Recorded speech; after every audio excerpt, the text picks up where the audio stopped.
Hey everybody, Josh Sigurdson, World Alternative Media here, and there are more problems on the streets of Paris, France, as yellow vests continue on after countless weeks of battling for, well, I'm not entirely 100% sure what they're battling for, but I know what it started out as, and I know that there's a mixed message, but I do know that their heart is in the right place, and what they're trying to do is get the government's attention after the government has impoverished countless people in Paris, throughout France, caused all of these problems. And obviously you look at, for example, the taxes that people have been battling in Paris, the amount of homelessness. I was just in Paris. I'm going back to Paris in about a month, and I know exactly, just walking down the streets, beautiful sights everywhere, and everywhere you look as well, homeless people and people completely distraught, laying along the sidewalks on some of these ancient, beautiful structures. It's this weird mix of, as some people have called it, Paris is the most beautiful, ugly city in the world. And there has been a lot of clashes in recent days in Paris. As this article says, Paris violence worst in months as yellow vests clash with police on Bastille Day. And as the article goes into, French riot police squared off once again with protesters after the Paris Bastille Day military parade, according to AFP. Protesters broke into anti-government chants, knocking down security barriers and setting fire to garbage cans, resulting in the deployment of tear gas and other crowd control measures. Outside of AFP and Russia's RT, abruptly, the MSM has largely ignored these protests. And as it continues, it says, of note, many of the protesters were not wearing actual yellow vests, as anyone doing so was blocked from entering the parade area. Instead, they carried yellow balloons. Interesting how they have to, it's not like the government says we're going to stop people who don't wear yellow vests, and they're like, okay, I guess we'll just not wear yellow vests then and do what we were planning on doing anyway. Just shows how stupid and unaware the government is. Continuing on, the clashes disrupted the national celebration of the 1789 storming of the Bastille fortress in Paris during the French Revolution, for which France holds an annual military parade. Imagine if Donald Trump did the same. Macron was joined by several other EU leaders, including Dutch Prime Minister Mark Rutte and German Chancellor Angela Merkel. Continuing on, it says, he was also booed while riding down the Champs-Élysées while standing next to France's Chief of Staff, General François Lecointre, according to the report. Carrying on, I'm sorry if I don't pronounce everything right. I'm not French. I might be Canadian, but anyway. There was a flying soldier at the event, which was moderately cool. Oh yeah, that's an interesting shot there. Let's look at this here. What on earth is that? Was that Iron Man or something? Okay, then. Okay, that's a distraction. Anyway, back to the most important part of the story. As CNN strangely points out, at least 24 yellow vest protesters have lost their eyes amid the often violent protests which began last November and have continued in varying sizes throughout the ensuing months. And it shows yellow vest organizer Jerome Rodriguez sustains an eye injury. A lot of people have lost their eyes. A lot of people have been shot. A lot of people have lost hands. Pretty bad. Bridenstine is one of at least 24 people who have lost an eye since the Gilets jaunes, or yellow vest, protests began in November 2018, according to Desmarons Les support group for those maimed on the streets of French cities. What began as a campaign against a gas tax hike morphed into a broader rally against President Emmanuel Macron's government. Scenes of violent clashes erupted across France. Protesters hurled petrol bombs and bricks, while the riot police used water cannons, stun grenades, and tear gas as they attempted to contain the anger. In March, France's Interior Ministry put the number of yellow vests injured at 2,200 and put the number of police officers hurt in the clashes at 1,500. The ministry would not give CNN the number of people who sustained eye injuries. French police have received wide condemnation from both the United Nations and the European Parliament for their apparent use of excessive force during the Yellow Vest riots. And we have to also remember, obviously, a lot of people that are in the protests that cause trouble tend to be people that aren't from France, from Paris, from that area in general, people that are bussed in. That's an issue. But again, I am 100% with the idea of rising up against the government when they're extorting people en masse and causing people to be unable to live while throwing welfare at people while people are being taxed to death and saying, well, maybe we'll tax you more so that we can give welfare to you. It's so ridiculous. The fuel taxes are crazy, and it just goes to show the inevitable end to centralization and government, central planning and overreach, where the government's organized crime, guys. The only difference between government and an organized crime racket is that they have a lot more cheerleaders waving red and blue and yellow and orange flags and etc. But it's all nonsense. Government's a shadow on the wall. They operate under fear, not force. They operate under fear for the most part because people are afraid of the force that could be used against them. So everyone is subservient, even though there's a million times more of them than there are of the government and the bureaucrats that get paid most of the money as they print currency out of thin air, inflate the price of living. France's economy is not doing well, and that raises the price of living, and then wages don't match up with the inflation rate, obviously, and then they come in and say, we'll raise wages instead of stopping what's causing that issue in the first place, causing poverty, the hidden tax of inflation. It's absolutely fraudulent. People are forced to pay off the interest on the debt with their taxes, vast amount of their taxes, as well as militarism in other countries.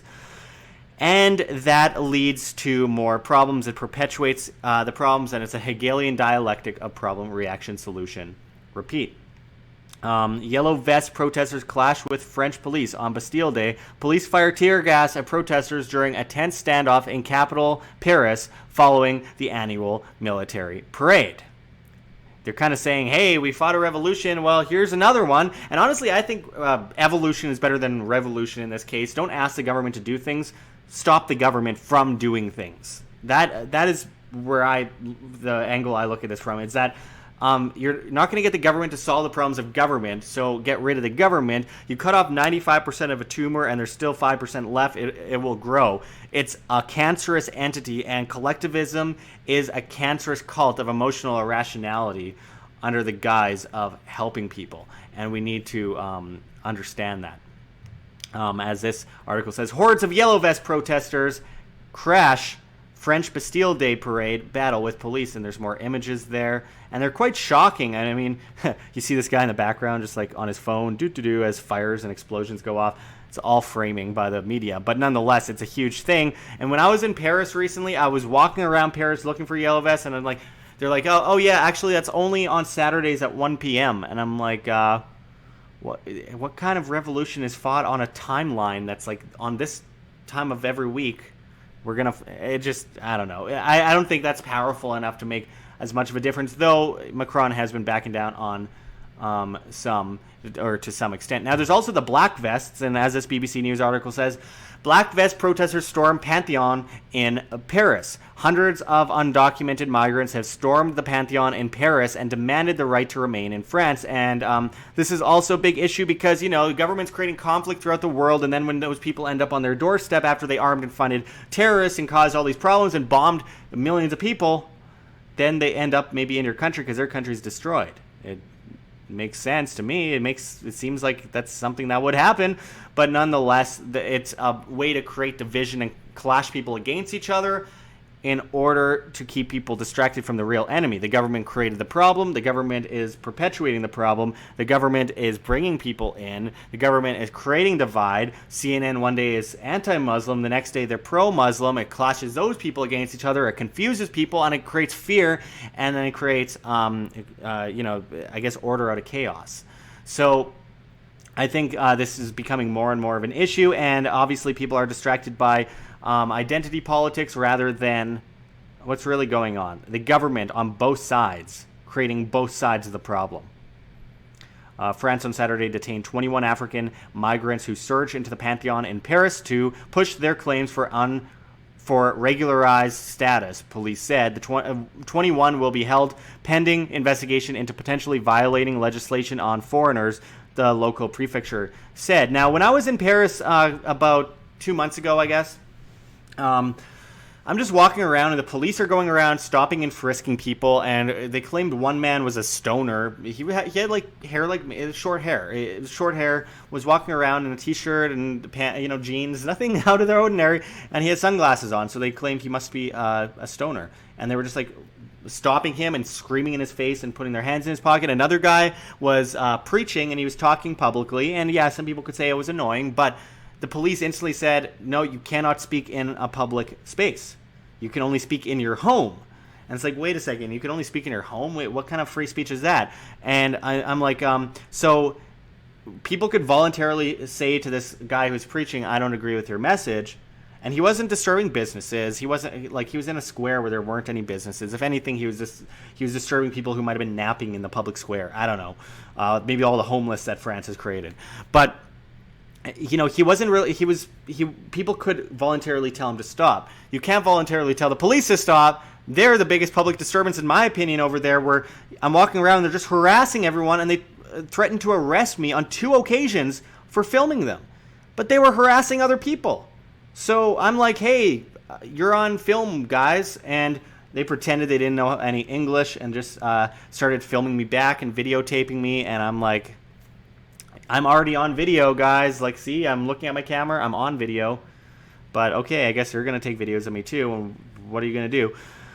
Anyway, when they realized that I really couldn't speak French, they're like, okay, this is too much, and they walked away. But, I mean, it's a total police state, and people know it there. And you talk to most people, though I talked to one guy in France who said, I don't think there's enough cops here. But maybe the cops are creating the chaos because the areas with the most chaos seem to have the most cops as well. So, I don't know. Maybe that has to play into it a little bit. I just think that they're creating, order out of chaos. They're dividing people. They're taxing people to death. They're blowing up innocent people in other countries. And then those people are going to their countries, and they're creating divide. One side of the media says hate them. One side of the media says completely tolerate everything they ever do. And both are technically wrong, and they clash people together and cause all these problems. So... and I stayed in a no-go zone, by the way, in Paris, and I was fine. There's blonde women walking around in short skirts, no problem, among Islamic men, and then kebab restaurants and stuff like that. And, of course, you're going to hear a lot more, honestly, about the people who get acid thrown in their face than the people who don't get acid thrown in their face. The millions of people who don't get acid thrown in their face. You're going to hear about that. Obviously, it's a problem, and obviously it's happening, but to what extent? The media likes to prop up or exaggerate things to create fear, and then again, order out of chaos. So they're dividing people. So to what extent is it happening? The people that do throw acid in a woman's face should be, cut up like a Jeffrey Dahmer victim. But, I mean, when it comes down to it, most people aren't doing that, and most people living there, most immigrants there aren't doing that. I think the major issue with the immigration is the amount of welfare that a lot of them are on, but that is perpetuated by the government that creates that dependency and tells them, come on over as we destroy your country, and now you have a place to stay on the dime of everyone else, and we just steal that money. And the issue isn't the people, it's the welfare in the first place. Stop just throwing money at people and stealing it from other people. That's not Robin Hood. Robin Hood stole back from the taxman and gave to the people the taxman robbed. He didn't just steal from the rich and give to the poor. That's apart from the actual story. That's revisionist. So anyway, my point is, there's rights and wrongs on both sides, but neither side, the left or the right, are correct in this matter. And it's all basically entrenched in government and, bad people, shady people. That is perfect for politics because politics attracts the worst in everyone, and psychos and people who think that they have the right to rule over people, 51% over the 49%. Like, that is somehow fair, and the notion that we believe it's fair is crazy. So again, this is an issue perpetrated by the government. What needs to happen is people to disobey the government. And I like to see these yellow vest protests happen. I just wish they didn't get as violent. And I hope, private businesses aren't touched by these people that are throwing Molotovs and that kind of stuff. And I would seriously hope that we treat people as individuals. So if a cop shoots someone in the eye, you do what you would do to anyone when they shoot someone in the eye. You know, retaliate. How would you retaliate? Oh, but they have a shiny magical badge that the government gave them, so they're allowed to shoot people in the eye. I'm not telling you to do anything. I'm just making a point, and I think you understand what I'm saying here. Individuals should be treated as individuals, and the justice should be equal in that sense, where if you hurt someone, well, you know, you will reap the consequences of hurting innocent people. So anyway, I appreciate everyone joining me today. I'm going to be continuing to cover this. I'm going to be in Paris soon. I'm going to see if I can get into a Yellow Vest protest and do what I can there. Last time I was there, I was chasing around Cynthia McKinney and never ended up catching up with her and wasn't able to find the Yellow Vest protest because they weren't big at that time, and there wasn't any major event that Saturday. That Saturday, they were actually saying all over the news, Yellow Vests dying off, nothing's happening, and these protests are kind of teetering off, which obviously isn't the case. That's just what the government is going to claim because they want everyone to bow down to them, and anyway.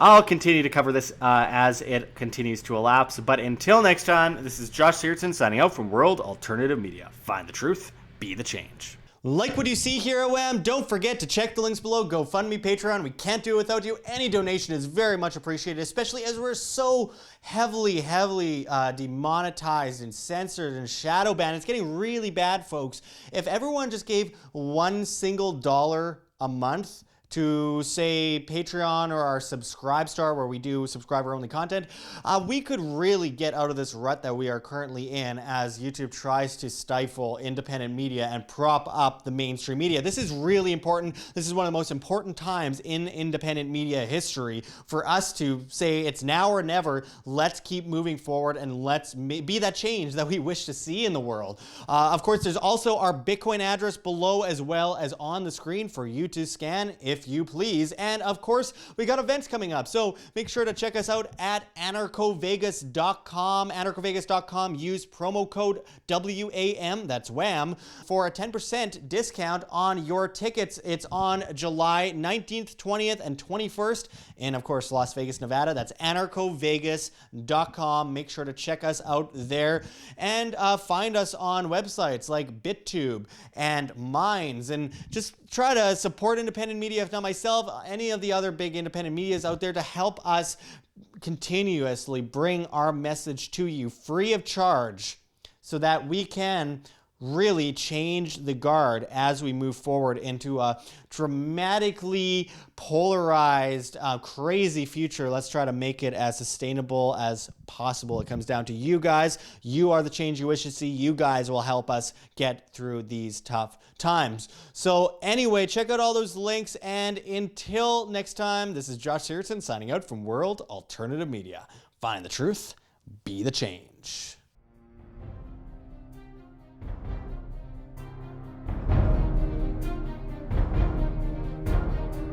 I'm sure you have already changed people's minds in your young age because you're involved, and I like that.